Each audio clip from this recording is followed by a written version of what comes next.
Right, I've just been asked a really, really interesting question. I've got to go away and do a load of research on this today. But it's a really fascinating question. And yes, I am, I'm getting through my messages one by one. I will get to everyone. So this question I got asked today was quite a basic question, but there's a lot to it when you actually dig into it. So this is about raven wolf symbiosis and what happens when that dynamic changes through human environmental destruction. And it's a really fascinating subject because it touches on what we do as empathetic beings and whether what we do is right to attempt to solve these problems. So the question was based around the wildfires that are happening, and they're happening all over the world, and they are driven by human climate change. So we are the instigators of this problem. Wildfires are natural. Let's not be silly about it. But we have exacerbated this problem, quite severely. And with that problem comes the destruction of territory, particularly for ravens. Now, my specialist subject is ravens. I deal with crows and I deal with rooks and I deal with other birds, but my specialist behavioural subject is ravens. That's my study subject. So the question I was asked was basically there are wolf sanctuaries all over the world that are look after wolves. Now these are normally open sanctuaries so that the wolves are free roaming and they can they have access to, or wildlife has access to them, and normally it goes on quite smoothly, no problems at all. Ravens are symbiotic with wolves and they do the normal sort of sharing of food resources and everything else. Now what's happened is that because of the wildfires, ravens have been driven out of their territory. Now this can be a temporary situation. It may last a couple of years until the territory that was burnt out starts to return to some sort of level where birds or ravens particularly can go and establish territories again that have got decent food resources and therefore don't need to stray into others' territory. Now, ravens will gather in large groups if need be, and they can be argumentative and they can also kill each other.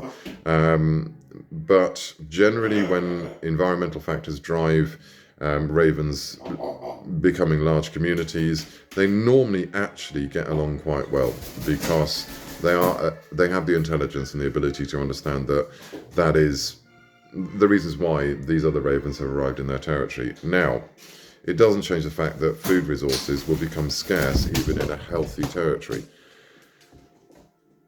So the question I got asked was, the wolves are starting to kill ravens because of the overpopulation of raven, which is, in our human eyes, difficult to deal with because we are hugely empathetic creatures. And we are very often led by our hearts, and we want to change these things and put them back to the correct balance. That doesn't necessarily mean we should, because this is where we have to understand that human beings have, we're driven by our heart and our empathy sometimes, and not so much by what's in here. And this is where we need to engage this, because it's really important to understand that our heart and our feelings and emotions really don't apply in the care of wild animals. It's this that's important. Well, we have to have empathy, and we have to have the want to help, and we have to care, and we have to want to, sacrifice whatever we sacrifice for these animals. But when we're driven solely by the heart and the human desire, and ignore the welfare of the animal, then it becomes a problem. And this is kind of the same thing, because the question that was posed to me is, can it be changed? Can this be put back?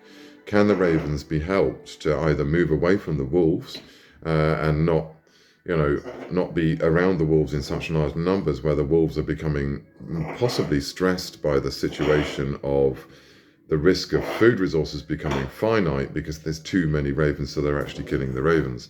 But also the ravens are then entering into each other's territory and getting argumentative, and the whole balance shifts.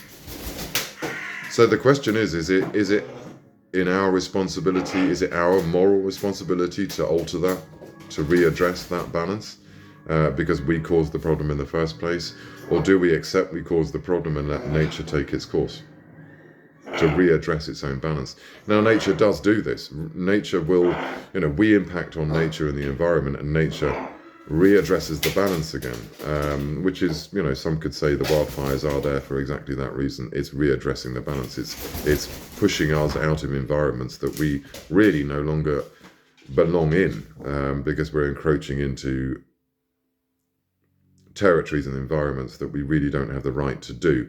So there is this massive moral debate around that as an issue, but how far do we go to fix it? Do we artificially interfere, like gods on earth, and change the dynamic to something that we think is normal, without understanding the potential consequences in the future of those actions? Or do we leave natural selection to play out and not get involved? See, this is where it becomes very difficult, because humans struggle watching death and destruction in wildlife, even if it is part of natural selection and nature readdressing its balance, which does involve killing, death, and awful things happening. But that is nature.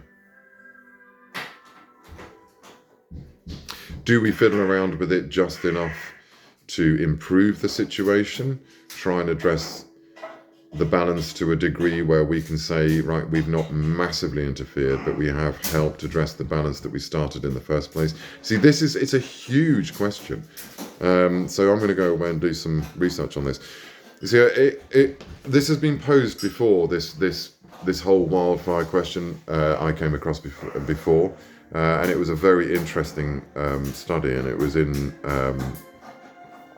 the northern territories of the American continent, where wildfires have been happening, and the population of ravens had been very affected by food resources. It wasn't so much the wolf issue, it was actually just the food resources had depleted so badly that the ravens had been eating just really bad food, and sometimes not at all, at exactly the wrong time of the year, which then created issues with the young.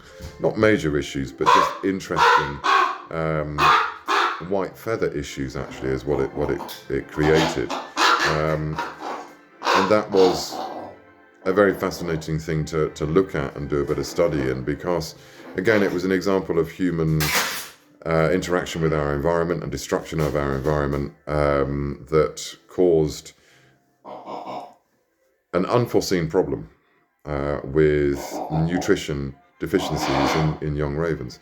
So very similar situation, but slightly played out in a slightly different way, because there wasn't so much the predator relationship, there wasn't the raven-wolf relationship necessarily going on there, and hadn't been so much affected. But this is really interesting. So I'm going to go away and do a load of research on this and just go and find out where we really stand on this, whether we should interfere, how we can interfere. It has been done before, where in Northern Europe, wolf sanctuaries have developed relationships with their local raven populations and introduced the symbiosis again. So it has been done before. But it's interesting to know the long-term consequences of it. Ooh, very interesting.